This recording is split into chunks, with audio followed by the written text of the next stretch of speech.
बेटी के भारत में जहाँ चांद पर जाने की बातें हो रही, वहीं भारत की बेटियां घर के बाहर निकलने में कतरा रही है। लोगों की सोच इस कदर बदल गई है कि आए दिन देश में पैदा होने से पहले ही बेटियों को मारा डाला जाए।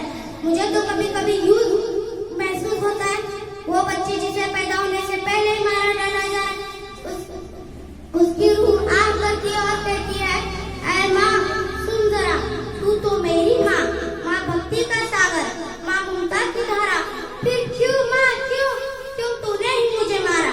ऐसे लग रहा है जैसे अपने वाली से कह रहे हूँ, अगर मैं दुनिया में आती पापा का नाम रोशन करती, पापा के सपने पूरे करती, फिर क्यों पापा क्यों, मेरा नाम तो हुआ ना गवारा।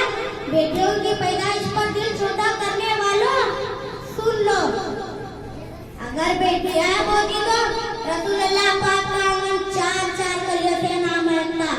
आजकल तो लड़कियों का घर से बाहर निकलना भी दुश्वार हो गया है। आए दिन देश में लड़कियों के साथ जुल्म हो रहा है।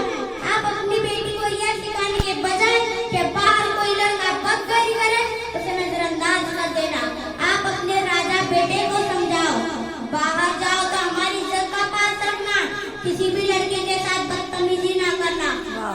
हमें अपनी बेटियों को इल्म की दौलत से मालामाल करना चाहिए, उन्हें तालीम के जेवर से आरास्ता करना चाहिए।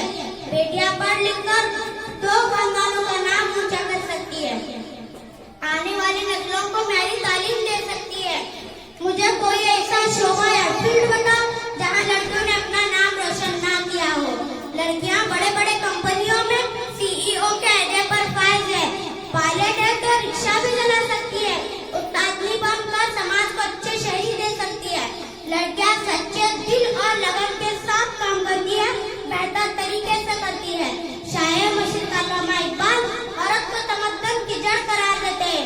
इन गिरोह से अगर देखा जाए तो ये जड़ें यानी औरतों या बेटियों की सिर्फ निगहदाश्त और देखभाल तालीम के जरिए ही हो सकती है। अगर बेटी को तालीम दी जाएगी तो तमद्दुन का दरख्त बार होगा, वो फूलेगा फलेगा, वरना कुछ नहीं। लोग अक्सर कहते हैं बेटी को तालीम क्यों दिलवाए और इस पर इतना खर्चा क्यों करे, जबकि आगे जाके इसे हाडी रोडी तो करना है और घर संभालना है। ऐसे लोग ये भूल जाते हैं कि औरत के दम से माशरा कायम है। आप अपनी बेटी को तालीम दिलवाकर नई नस्ल के इस काबिल बनाना है कि वो आगे चलकर इस माशरे को संभाल सके। जब वो खुद के काबिल होगी तो ही इस माशरे की बुनियाद रख पाएगी। तालीम याफ्ता माँ अपने बच्चों की बेहतर अंदाज में परवरिश करती है, जिंदगी के हर मोड़ पर उनकी ढाल बन सकती है। इसलिए कहती हूँ बेटियों को दुनिया में आने दो, तरक्की करने दो। बेटी बचाओ बेटी पढ़ाओ, हम साहब किरदार हैं, हक के अल्म बरदार है, हम साहब किरदार हैं, हक के अल्म बरदार है। बाकी अगर हो सामने इसके लिए तलवार है। शाबाश।